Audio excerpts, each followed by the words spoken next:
Welcome back to another episode of the Juan and Keir podcast. Today, I thought of a kind of interesting topic. It's becoming ever more and more relevant. Today's subject is kind of transhumanism. Kind of. Kind of. It is transhumanism. It is What do you mean? What do you mean? Kind of. Well, it's still it's kind of it's still a subject that's evolving. It's still not set in stone yet, and the ways transhumanism will manifest are still kind of unknown. But for those of you who don't know, transhumanism is a school of thought or ideology where you try and overcome the limits of the human body, such as aging, disease, and in some cases, death. And I know that sounds kind of like Frankenstein, like beating death. Yeah, there's like this one. What's his name? Like Benny Johnson. I think like he's like addicted with like not dying, and it's like it'll be a humanity's greatest victory. Like don't die. It's I don't know. It's weird, man. But I mean, for now, most forms of transhumanist like advancements and theory can be divided into three fields. These three fields of how the science would be done to advance transhumanist ideologies would be gene editing, so going around tinkering with the genomic code, to remove say inheritable diseases or other like deficiencies with the DNA code.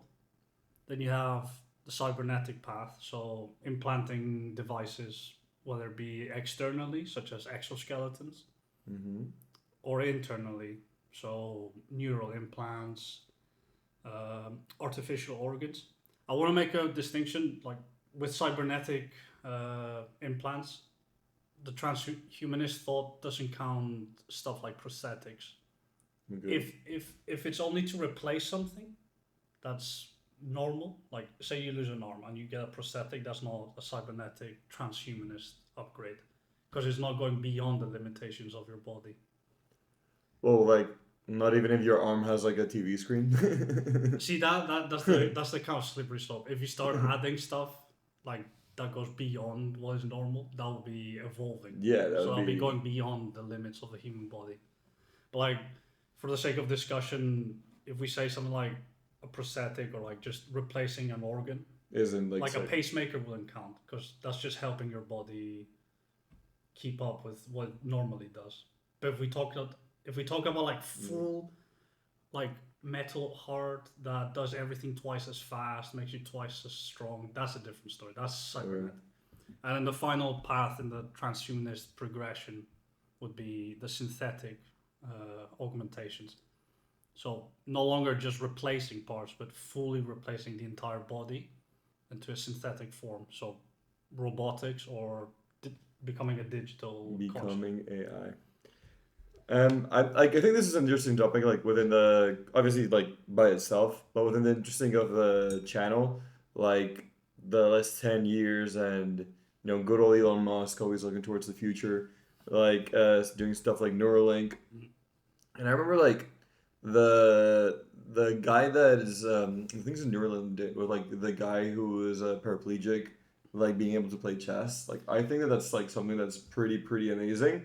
If like a little bit terrifying that like the power of the mind can start to reach like a point where like you can shoot guns with your minds and stuff like that in the future. The paraplegic who had the Neuralink implant was playing chess. I think there was another Neuralink paraplegic case where he could now play Civilization 5. Well, yeah.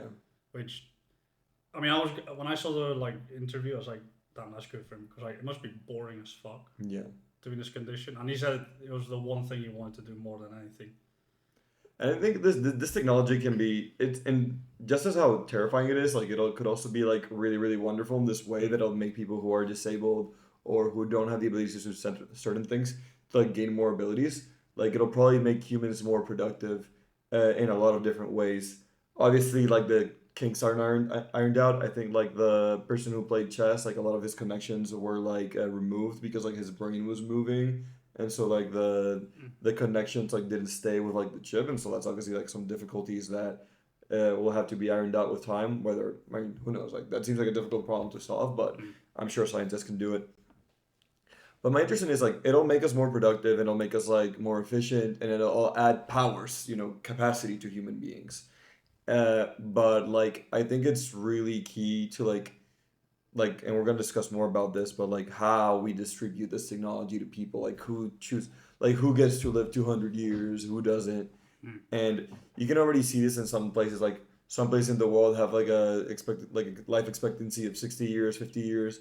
Other places have like a 90 years, and it's like wow, like like things are all looking the same. And obviously, like these are comparing like two different countries, but even within the U.S., like you have counties that have a life expectancy of like 60 and count like 66 or something like that, and then others that have like 89, right? Yeah.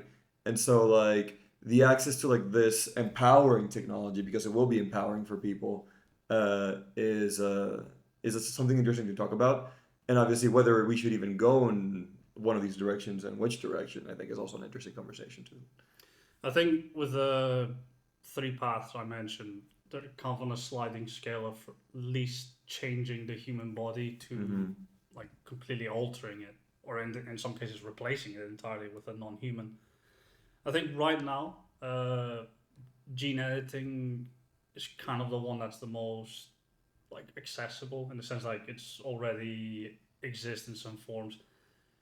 I do say it exists, but the reason we haven't seen it more widespread is because of a kind of international agreement in 1999, the Convención de Oviedo, where kind of all the major signatories agreed to not pursue Like gene like editing, gene editing in humans. like eugenics mostly, right?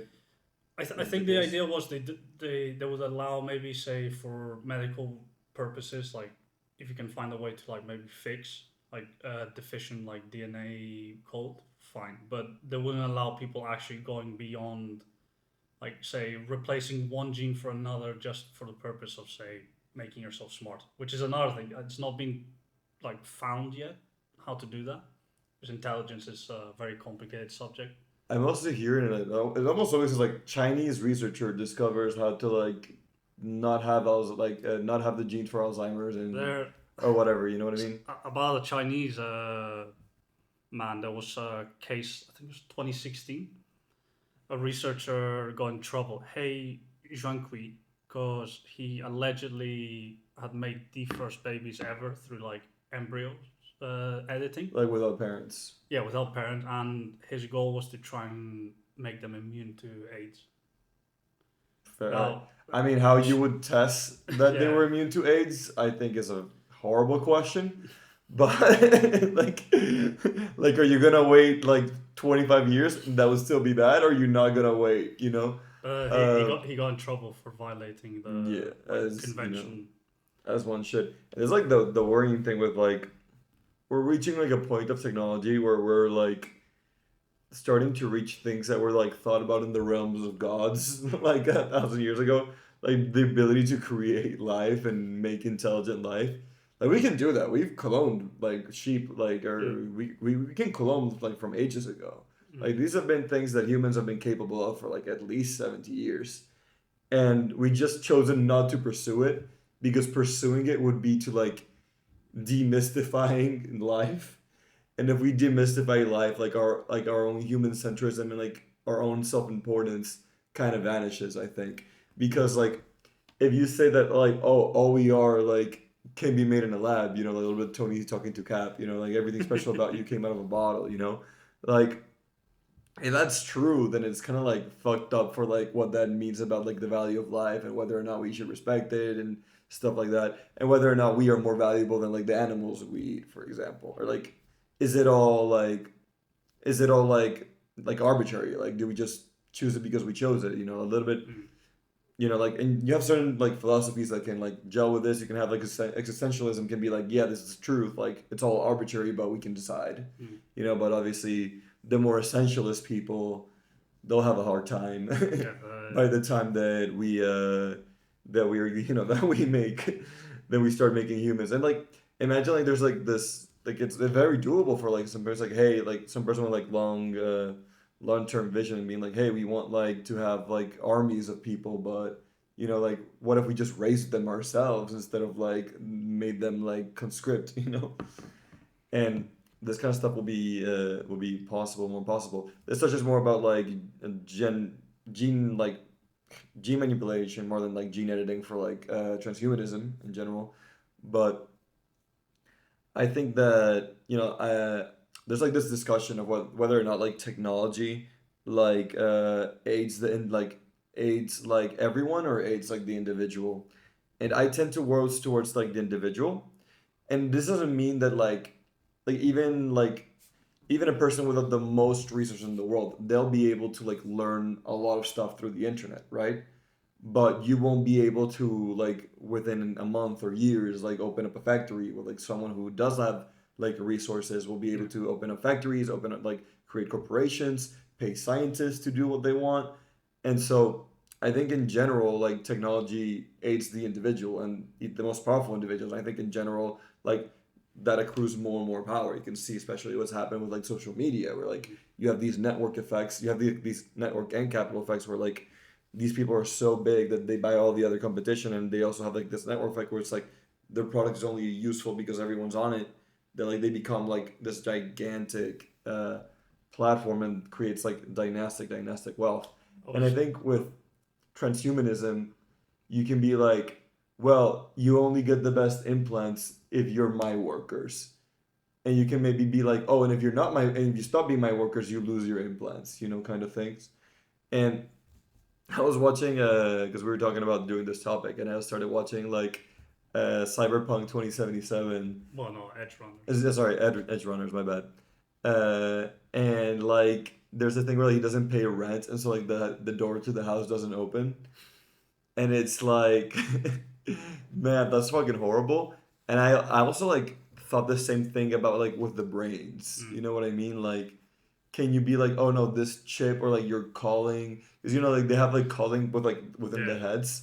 It's like what if like I mean surely this has to work through the internet, so that means that like you can get like your own ability to call in the head like removed and stuff like that. I have a horrible thing to say.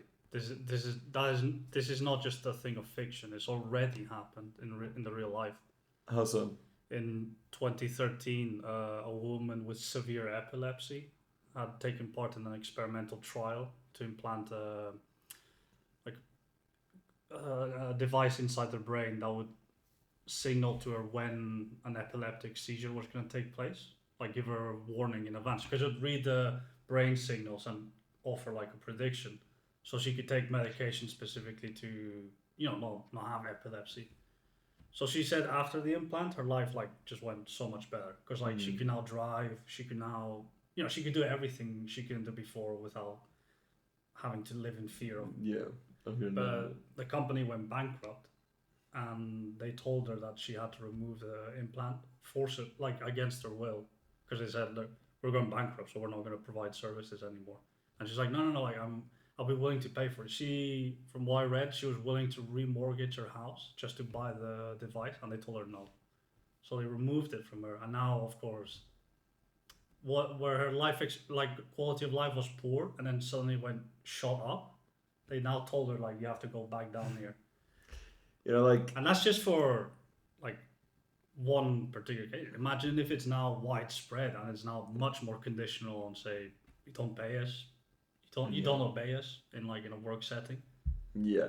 I was also thinking like with 2077 and everything like that, that like I was thinking a lot about like our friend Willie, and he's like this autonomy guy, right? Like he's always telling me like, oh, like don't do everything like why would you do something on the cloud when you can just set up a computer in your own house and then like put in your own server? And this Monday, like it showed everyone when like AWS Yeah, failed, failed. and then it's like, well, like convenience is nice, but then you're dependent on like someone else not fucking up, Mm. right?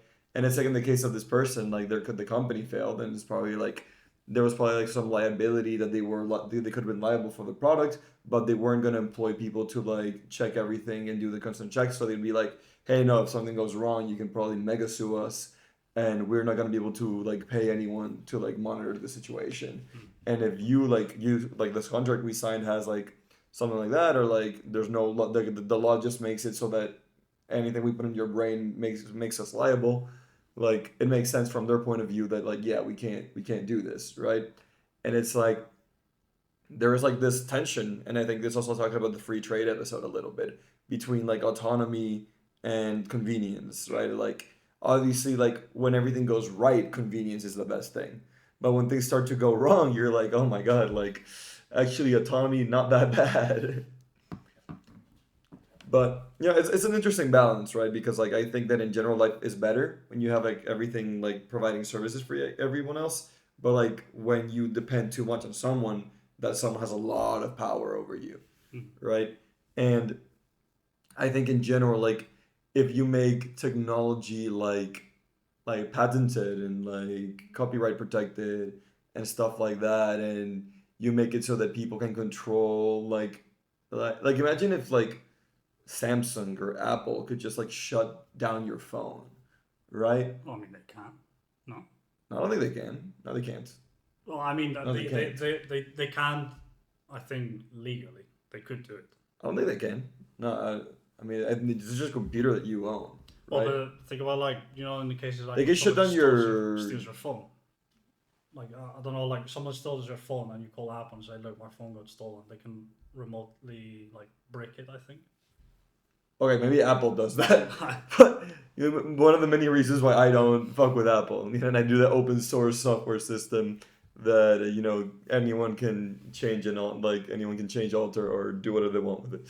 But like, there's like I've heard some people say that like this is basically already like transhumanist technology, because like we have basically like stopped thinking and stopped remembering so much stuff in our brain and have put memories and stuff into our phone or like abilities within our phone. And so like we access it and like this is like something that is part of our our internal operating system, right? And in many ways like this already holds information that before could only be held like in our brains. You could also say that like books are like a way like an external organ. It's like an interesting thing to think about. Like right when I like add like my internet cable to like the PC, it's part of the system even though it's not integral part of the PC. Right. And that's obviously like something that's going to be true of like cybernetics as well. Like technically like the cables aren't like part of your nervous system, but it's part of it's a part of a whole system. It becomes an extension of. Exactly. Like, but you would probably like within enough time start to view it as like an extension of the self. Right? I think like the case of phones and stuff like that isn't as much because like these rarely last your whole life. But imagine that you had a phone that lasted your whole life and it was like the same fucking phone, right? Like right now technology is still getting better, but every year phones are less marginally good, right? And maybe like they'll just be replaced by a different technology regardless, like the ones in Cyberpunk, right? But in the future, like if we still use phones, like they'll probably won't even be much better and they will be like the same phone. And that will be like your identity is your phone in many ways because you've had it since you were like 10 till you were 90 kind of thing. And I was thinking with like gene editing, because this is probably the one that applies the most right now. Mm-hmm. If there's one thing that no matter like how rich, poor, educated, whatever, like no matter how different you are in life, there's one thing that kind of unites everybody, and it's still being human. In the sense, like you and me, we were born continents apart, very different lifestyles, presumably, and yet at the end of the day, we are human bodies. We are human bodies. But what if in the near future, no longer that is the case? No longer can people be united in the fact that they share the same. Like, sure, like you're slightly taller than me, you're slightly bigger than me, you're probably more muscular. I mean, you say that like that doesn't already happen. No, but you say that like racism doesn't exist. It's like, yeah, that's what happens. Like when people get othered, and then there's like, don't respect each, like they don't like love each other as some, because they don't see like there's this. I've heard this. I don't know how true it is, but like I've heard this that apparently like when a newborn is born, they look a lot like their father. So like the father can like recognize them and not kill and like know it's their son. Like the fear a little bit is like, from what I heard, is that like if a parent sees their son or like their daughter and they don't look like them, they're like, oh, this is another child's kid, I'm gonna kill it. Because it's like not their biology or not their thing that's being continued, right? I don't know whether that's like super true or not, but I've heard it various times. Like I haven't double checked the science, but it's like a little bit like the same that I feel like there's something that humans do, and I thought about this a lot like in elections that people don't like how much someone physically looks like them is a gigantic indicator of your propensity to vote for that person, like a gigantic indicator. But then how many people look like Trump? I don't know many orange people.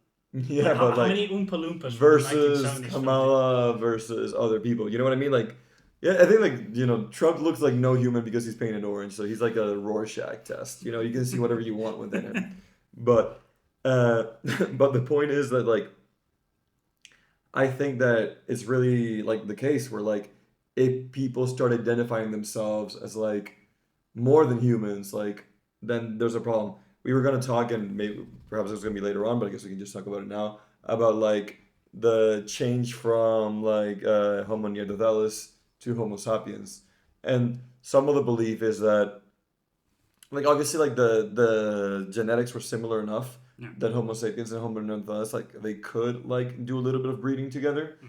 but like the idea was that there's like two theories and like they're not like mutually exclusive, but it's like Homo sapien like Homo neanderthalis was like absorbed by Homo sapiens, and or that like Homo sapiens killed off like the Neanderthals. Like they went to war and like Homo sapiens were just much better. They could use tools more efficiently. They could plan more efficiently because they were smarter, and then they just killed like the Neanderthals. And if this happens, because you can consider like any of these transhumanist moves like a kind of mutation, right? You consider it like because all that mutations are is like things that are done differently, right? And so Yeah. like if we consider like a mutation in our genes, a mutation in like our body parts, a mutation in our processing power or brain power, if we go full synthetic and like upload ourselves to the cloud, whether or not that would still be ourselves, interesting question. And I don't think that it's out of the question to consider whether or not AI is like a direct evolution from us. Mm. Like we have created AI, we have produced AI, and if ever AI, It is modeled on us, on yeah, like our way of yeah, thinking. exactly. It's also modeled on our on like on our outputs, Mm. right? And so in other ways, like AI is also a part of human evolution. Like you can't like you wouldn't be able to trace the genus of AI should it ever become sentient Mm. to like any other race except ours, right? It's not like like dogs made AI. Like they started to code and made the chips. Uh, but what I kind of mean with this is like this is like I think in general like survival of the fittest, like Darwin's theory, like continues to be true and will continue to be true in perpetuity. Now, what defines fittest is like what's going to be eternally up to debate, right? Like, are you more fit because you're more capable to kill, or are you more fit because you've chosen that hey, actually violence is not optimal, right? Like we do violence only against us, like only against the out group and like never against the in group. And then it's like, how do you define out group, in group, right? Because like you can define in group as like the entirety of humanity, but it's a difficult thing that like it's always been a difficult thing for humans because like a you haven't been as connected as those people. We speak different languages, we have different cultures, Mm. so and that's why like racism and like like what you say like people not identifying with each other can cause violence, and obviously this is something that can continue like if people are way smarter because they're like gene editing just like and talking to like the average human becomes like talking to like a child, then they're certainly gonna see us as different. Mm. you know and that's the thing like you like humans are different and there are genetic differences that make some people smarter and some people dumber, some people stronger, some people are like less strong or like, weaker, uh but like if you compare our DNA, like there's still like a similarity of like Yeah. 99.9999%, right? And it's like I think like something interesting is like this like the DNA of like rats and humans is like 97% the same, like something like that. And so like the ones with humans is like we're almost identical. Like sure, like the thing is like the differences, like you can see the differences, Yeah. but obviously like our similarities are more like this is always like the hippie arguments, like hey we have more in common than we think, and we do like regardless of like whether some people are smarter or not, like whether or not you choose to look at the differences or whether or not you choose to look at like the similarities is something that could definitely cause issues. And if the similarities are really, really pronounced because only one group got like the advancements and the other group didn't at all, then yeah, you will at the given enough time that will generate two different species. And like on the very, on an individual level, these all these forms of augmentation are going to be ruinous in the sense of inequality. Because take for instance, you're an employer, Mm-hmm. you're looking to hire somebody. You get candidate A. It's like, yeah, he went to a good uni, he's got like some experience, but he's just a normal human. And then you've got candidate B, same like conditions, except he has, I don't know, a chip in his brain that allows him to do everything twice as fast and twice as efficiently. Obviously, Yeah. from an employer's point of view. But of course, you're going to hire the candidate who's obviously 2 times as better in every single aspect.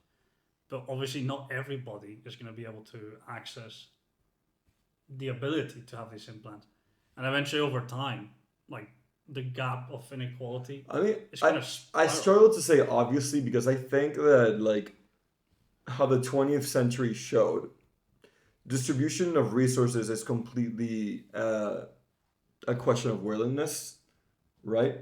Like you can choose to not distribute resources fairly, and obviously like the way you do it will cause like different things, but like never has a larger middle class existed in the history of the world than like in like Europe and the US, like in the last in the last 70 years, like like how rare it was, and it still is in a lot of places in the world, to like how have like that many people own like two-story houses, you know what I mean, like with like your own like garden, your own garage, your own vehicle. Obviously, like vehicles are easier to make these days, houses are easier to make, you can argue that. But in a lot of places in the world, like South America, China, like your two-story house, I know these people live in like giant complexes where like the only reason it's profitable for the constructors is because they make 300 floor buildings, well, not 300, but like, like 70.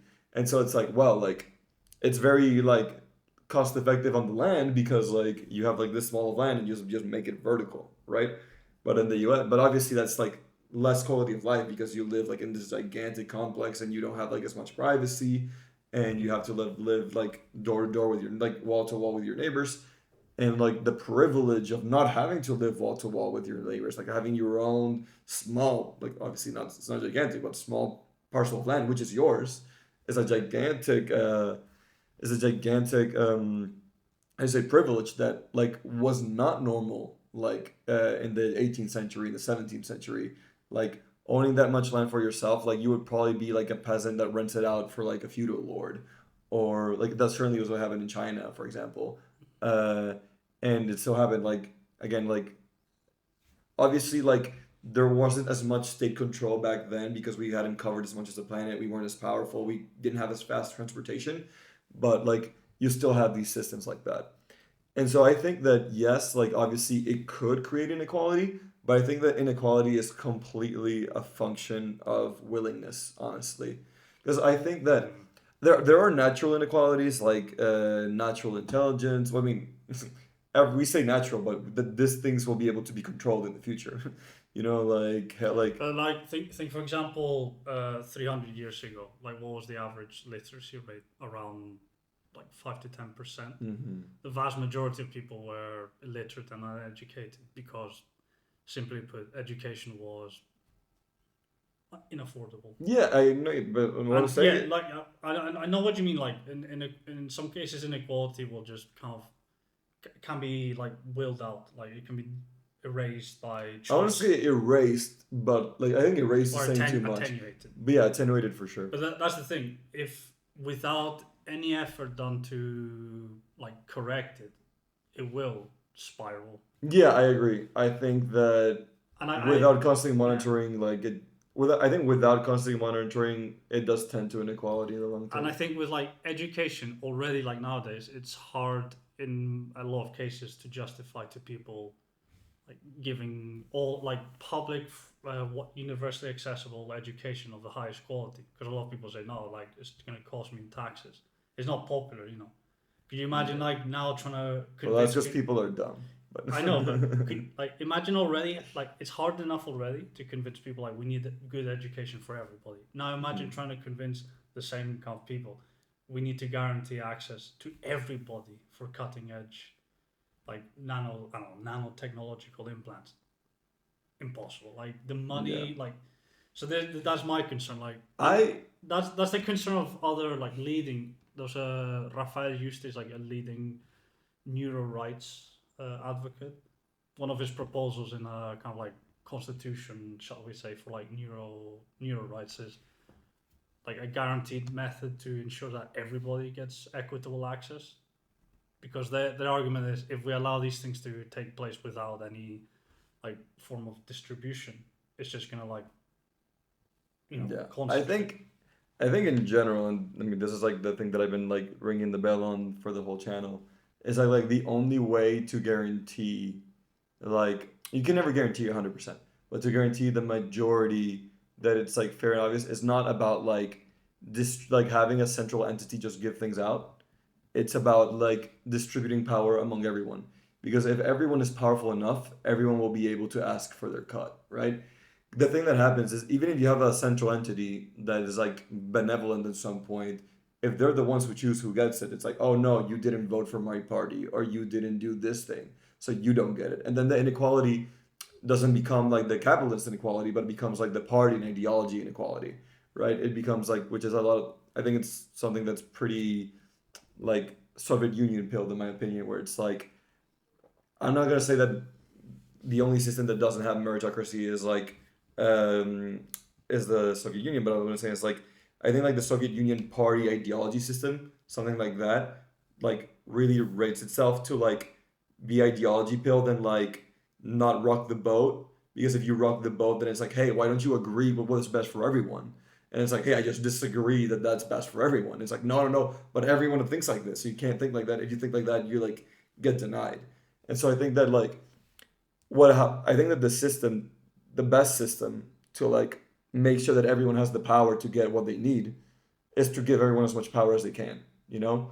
And that's why I'm really big fan of like the US 1960s, because I thought that like everyone bought their house, you know, like they weren't given their houses. They had the power to get their Well, houses. hold on. Well, The 1960s US, what you just said, people bought their houses. mhm. I don't think you're taking into account why so many people in the US in that time period were allowed to buy a house. It's because of government intervention directly. Government spending. Well, the GI Bill. Do you know what the GI What was Bill the GI Bill? was? For all the like returning veterans from the Second World War. Yeah. Sadly, however, not African American soldiers. Another legacy of racism. They were excluded from this. Yeah. With the GI Bill, returning veterans were given like free. Yeah, I think it's free loans or free education to get college qualifications, and then very cheap loans to buy housing. And this benefited around 7 million people in total. So to say, like, I know, No, I get yeah. what you What mean. what I mean is like that is a form of power distribution, right? But you didn't just make the house and give it to them. You know, like you like they did a service for you, and you paid them really well, and you gave them a lot of benefits for that service, right? It's like one thing is to just make something and give it to someone else. One thing is to remunerate very, very well, right? And I feel like their service was remunerated very, very well. You know, unlike the African Americans, but the case I mean here is like however you do power distribution, like it can't just be like the central entity gives away the houses because like they don't know as well, in my opinion, like what people want. Or like they shouldn't be able to like in my opinion, like philosophically, they shouldn't be able to choose for people what people want. If that person didn't want a house and they wanted to be living in a trailer traveling the US, that should have been their right. You know what I mean? Like they should have just gotten like the money and then they should have decided like how to spend that money on. And obviously like the really really nice like loans that obviously helps, and most people want houses, right? Yeah. But you can't. I think, I mean, as a liberal, like a person that believes in like people being able to choose for themselves, I don't think you can have like a central entity choose for you. So I very much struggle to think that like the only way is to have like a central entity decide who gets what, or like some institution. I think what we should aim for in societies is to distribute power as much as possible. Now, how you distribute power, there's many ways to do it. You can do it by like giving out money, like the government can choose to give money to the how do you say to the poor, to like the poorest or the middle class, or you can do a little bit like what Morena is doing in Mexico, where they are like legally mandated profit sharing with their employees, and so like that's another way to distribute like wealth from like the richest to the least rich. Um, but and so in this ways, I think like the access is obviously really important, and we need to like make sure that access is as universal as possible. Now, how that access comes to be, like, I think I have my opinion on why like the power distribution is like truly important. Kind of segueing into just came to my head. I think one of the nefarious like possibilities of the transhumanist like improvements, if we don't come up with a way of ensuring, like as you said, like the power is kind of equitably spread out, is like if there's one thing that property rights law is dependent on, it's inheritance, right? The idea, like, okay, so with a lot of property law and property rights, the idea of like inheriting once somebody dies is important, and I think we could agree that, in a sense, death causes wealth to kind of spread out. If there's more than, for instance, that used to be more true, but nowadays people have less children. Yeah, but this is the point. It's already kind of getting more concentrated because there's less children and therefore less division of assets. And now think of what will happen, say, if people now start finding ways to live longer lives. Oh yeah. So like, I don't know what like the average life expectancy around the globe is. I think it's something like 66 years. I would think it's higher than that. Like the global average. Oh yeah, I guess like, yeah, it's probably like 70, but yeah. Now imagine if on average some groups of people can go beyond 100, 150, 200. Yeah. If we go into extreme hypothetical scenarios, you're a digital conscious. In essence, you can be immortal. You know, timing the market beats timing the market, man. Like, and for example, like modern laws, I think can deal with these cases, because for example, there's rules in some cases there's rules against perpetuity in contracts. You can't write contracts saying, I don't know, this and this will be established forever in perpetuity. What if now like people can actually in theory live in perpetuity? Like contracts might be horrific. I mean, I've heard of in like fiction, I've heard of horrible cases of being indentured even in death.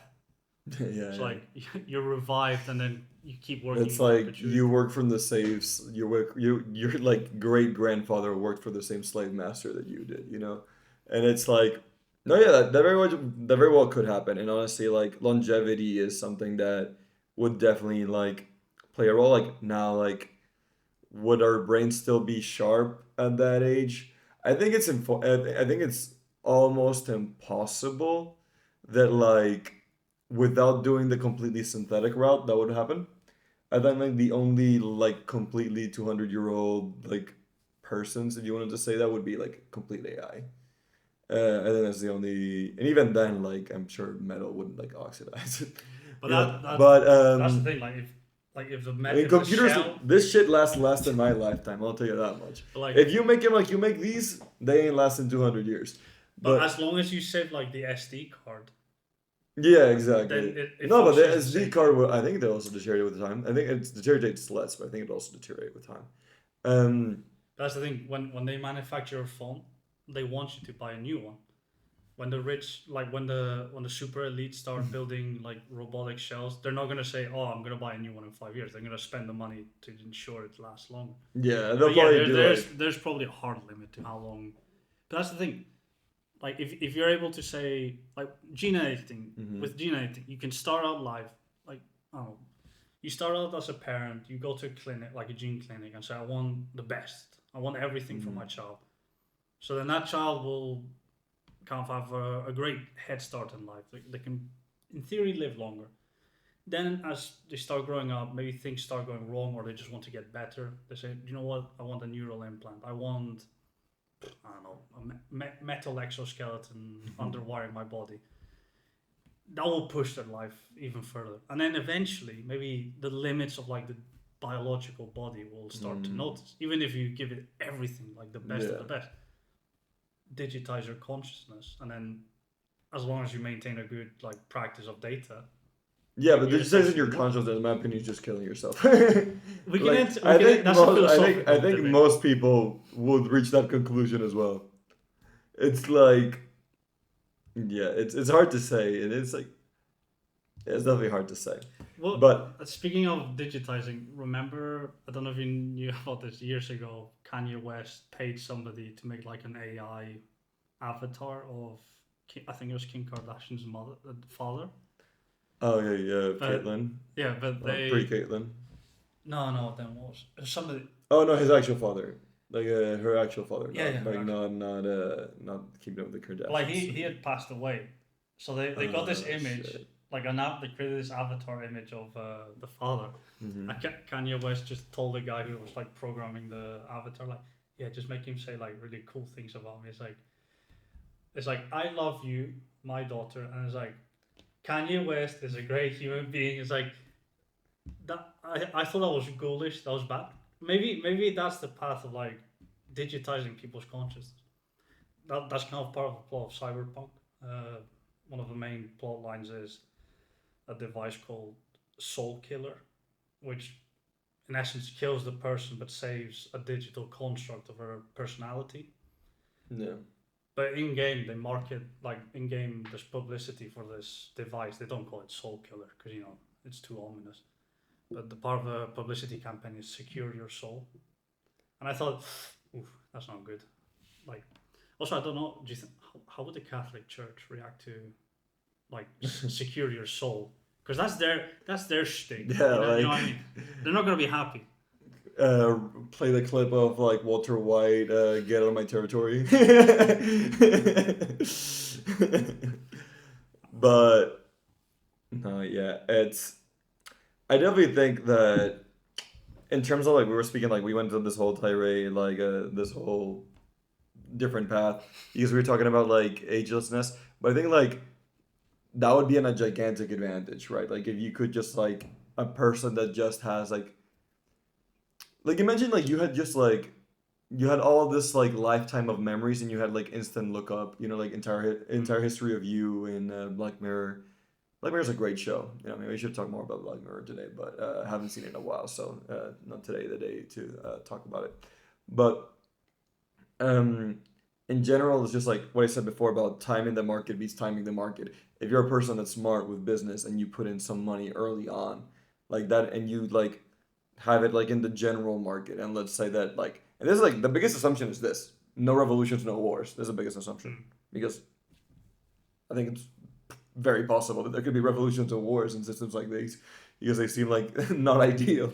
Well, hold on. Actually, I want to try and make this quick to not make you careful.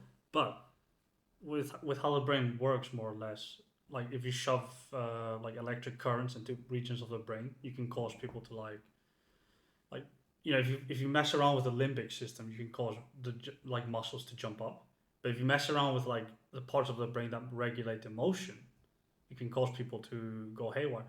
With rats or mice in labs, they could prod the bit of the brain that engages hunger, like the hunger response, and mice would suddenly start prepping to eat, even if there's no food on the table. No. Or they would eat stuff that would never eat, like bottle caps, like plastic ones. They would start biting at it.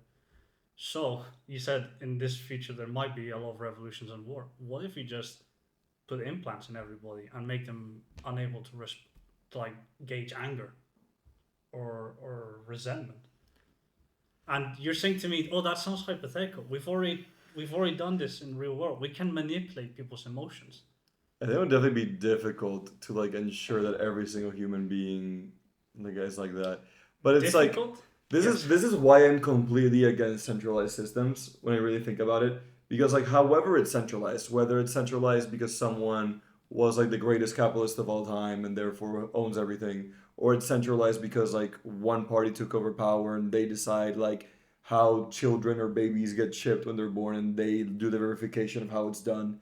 This is why I'm completely against like completely centralized systems, and I think power has to be decentralized because these things that you speak about, that like this like gigantic control, can only happen in centralized systems.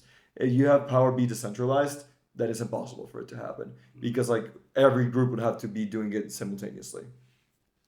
And so yeah, but like what I mean is like what I meant to say like when I was saying about like revolutions and stuff like that happening is like I'm not saying it's gonna be frequent, but like what I mean is like if you have like money in the stock market for 400 years, like odds are that there's just gonna be wars and revolutions during that time. But like if you're smart enough with managing your money, you're just gonna be like tetra wealthy by the end of it, and like, you will have all this life experience that other people can't have and stuff like that. It really will be like playing like a game, like a strategic game against a child, right? And like in terms of like if we go like this, like like if like when we compare ourselves to like ChatGPT currently, it's like oh like doctors like some doctors are better than ChatGPT, 99% like, Well, but it's like no one person is better at all the things than ChatGPT. You know what I mean? Like this person doesn't exist. It just doesn't have like the capacity for it. well, I did send you this morning this story about Oh, if like ChatGPT completely unable to beat the stock market. Remember the? yeah, I mean that's because it follows humans and us humans are not.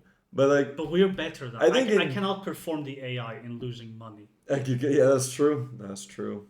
They can never take away my power. But I think like in general we have to like in my opinion, like this goes to like two things. A, like does technology help the tyrant or the individual? In my opinion, it's very obvious it helps the tyrant. Like if I can have like just think about it this way, like if I was a tyrant in the year 500 BC, what could I use? A gun, like a sword, to defend myself against 100 masses? Right now, if I'm a tyrant in the year like 2025. I can use tank, I can use an AK, I can kill all those people by myself, or like order someone to do the attacks, or like a few people with good weapons can kill a lot of people. Now, I'm a tyrant in the year 2700. I just order my AI. I don't even have to ask a single person. I just order my AI killer drones to kill people, right?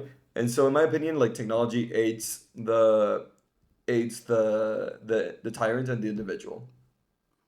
And so we have to be very careful about that. We also have to do what we like with like the other thing to consider is like the capital labor like replacement rate. Like you know what that is? Like, I think I've talked about it before, No. but it's like a person with like a person planting with their bare hands is much less productive. Then you're gonna need more people doing it, more people farming. But then you give them a plow, and then you need less people to farm the same land. Then you give them what's it? Tractor. A tractor. Then you give them a combine harvester. Then you give them robots that do the combine harvester. And all of a sudden, the like capital has replaced labor. And like that's the whole idea of like what's like the fraction of like how much capital do you need to replace a certain amount of work and labor. And AI is like something that's already gonna aid towards that. And we have to realize that our human labor is gonna become more and more obsolete, I think, with time in terms of like the ability to produce physical things. Now, the nice thing with like capitalism and value is that technically value doesn't just come from physical things. So we can technically infinitely grow in non-physical things, right? Like entertainment, services, stuff like that. These things can grow and humans can still be valued if we choose to value it, right? But we don't choose to value it, then like humans are going to become very, very irrelevant. Like normal humans are going to become very, very irrelevant very, very quickly, in my opinion. And I think 100 years from now, humanity is going to look a lot different to what it looks like now. Like in my opinion, 50 years from now, in some way there will be some cybernetic augmentation from most of the population. Now, how we achieve that is really dangerous. And like this is like the thesis of this entire channel is like, hey, like if we want to like look at the Holocaust. Like, is the Holocaust worse because we became more evil all of a sudden as a species? Or is it worse than anything that came before because we became more powerful and more productive and could do things quicker and faster? It's like, no, we didn't suddenly become an entirely new species. The Germans didn't just suddenly decide to become evil. Like, this is something that humans are capable of, and we have the technology to mass produce it, right? We have the technology to mass produce abductions, to mass produce killings, to mass produce all these things. And so, because technology is getting more and more powerful and more horrible, and again, technology is about how you use it. Like, nuclear fusion can be used to make energy, it can be used to kill people, right? But like, it is more dangerous, right? We are, this is very much the case of like playing with fire, like Prometheus, like giving fire to the immortals. It's like, hey, now you have all these things that can burn your world if you're not careful, right? And and so in this sense, I think that every year, and we are so much, we have taken many more steps to ensure like equality than people in our past did, but that's also a function of our necessity to have done it, right? Like World War II required that people become more equal and that, government services come about, because without it, you'd have people who live in like incredible mansions and people living in like dirt poverty because again, it's just the willingness of the state to like provide for people. Like there exists no country in the world that is completely libertarian capitalistic, because if it did, it would be a fucking like apocalyptic hellhole. Ethiopia. Well, yeah, like, but even I'm sure, like, obviously, like some people within it are probably like trying to do some government services or trying to do some good things, but No, like, there's. but you basically have like this like thing where like like drug lords and like mafiosi rule it, and like sure, like the mafiosi can be benevolent, but like that's the thing, like anyone who was like evil or anything like that, they can choose to be benevolent and choose to create a pseudo government, right? The mafia was basically like a parallel government, which basically made you pay a second tax, right, for their services, right? And honestly, living under the mafia was living under two governments. Truly horrible stuff. But but what I mean here is like true libertarianism, true like anarchism, like will lead to like these really horrible systems, and like obviously like whoever's on top, they can choose to distribute it, but more and more the people at the top have chosen to distribute.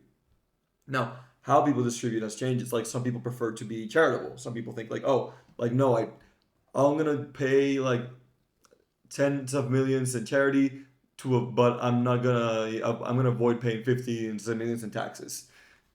And it's like we can take it. I mean, we talked about like like the importance of taxation and stuff like that, and why I believe it's good for like redistribution of power. But if we don't redistribute power and get better and better at doing so, technology is gonna mean that we're gonna be more and more at the beck and the decision of the tyrants in our world. And democracy ain't doing too well these days, I'd say. I think that we are fighting a lot amongst each other.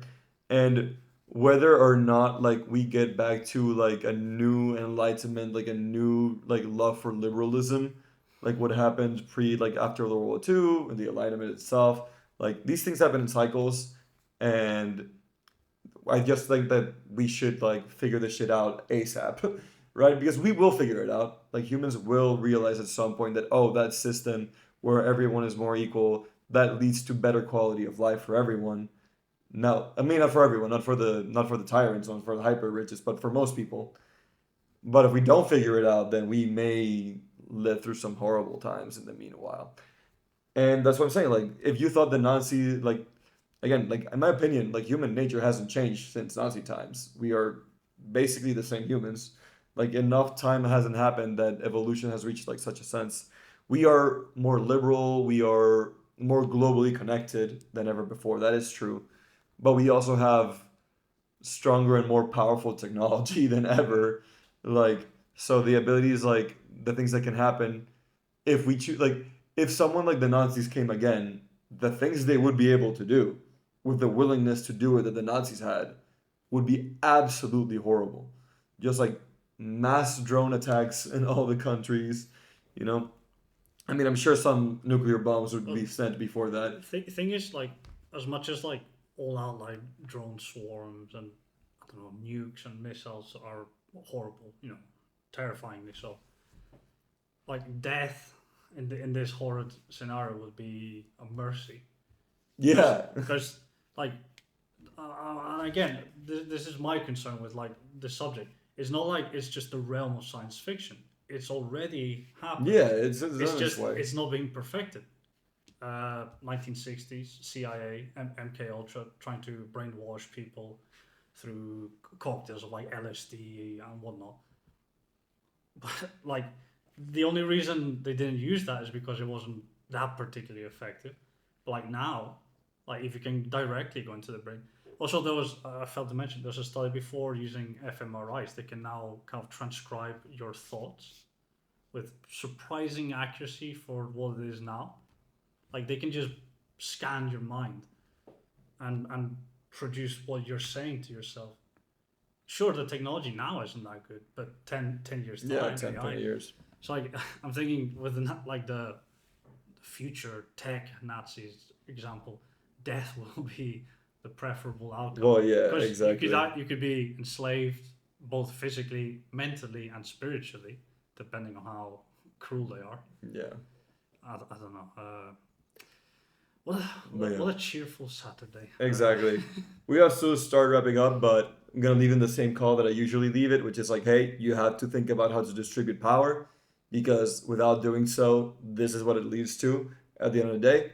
And like, however we get there, let's try to get there the nice way. I think the thing is like, let's try to get there the better way. Through politics, through democracy, through talking it over. Because if we get through there, like how tends to happen with humans after learning a very harsh lesson, then I think that would be a very poor way. There's two ways to learn. You can watch someone get burned and learn from what they did, or you can get burned yourself. And I would choose to just, learn from the mistakes of other people in the past and do better in the future. But yeah, leave it there because we gotta peace out. So see you. Thanks for joining us. See you on the next one.